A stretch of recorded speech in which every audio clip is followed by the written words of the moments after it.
Hi, I'm reading John, the 11th chapter today, and in chapter 11, we find the story of Mary and Martha and Lazarus. Mary and Martha are extremely upset because Lazarus has died, and they call for Jesus, but Jesus doesn't turn up right away. It takes him 4 days for him to come and be with Mary and Martha. By this time, Lazarus has died, he has been buried, and he is in the tomb. As I was thinking about that, it comes to our attention that maybe Mary and Martha were feeling like Jesus had forgotten them.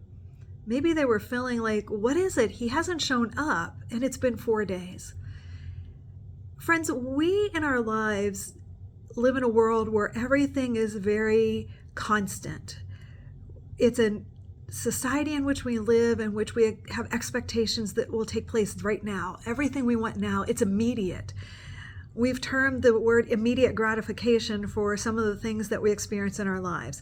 I mean, look around you, a microwave, a fast food place that you can go to and have immediately a meal in a very quick period of time. Jesus doesn't come immediately. He comes 4 days later. But I want you to see something here. Jesus is not late. Jesus is right on time. Sometimes in our lives, we need to step back and see that God is not late.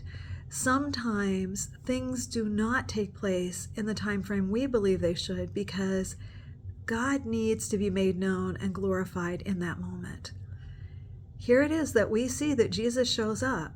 It doesn't feel like it's on time, but it's on God's perfect timing.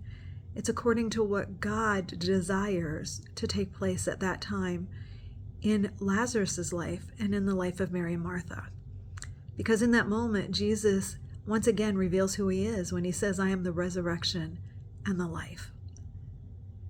We all need to step back and realize that things don't always happen as quickly as we want them to. Our prayers aren't always answered the way we want them to or when we want them to be answered.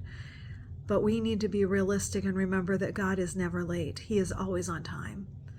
And so if you're feeling like God's late to something you're asking for, step back, place it in his hands, and remember, God's never late. God knows what he has for your life, and he knows that the timing will be perfect.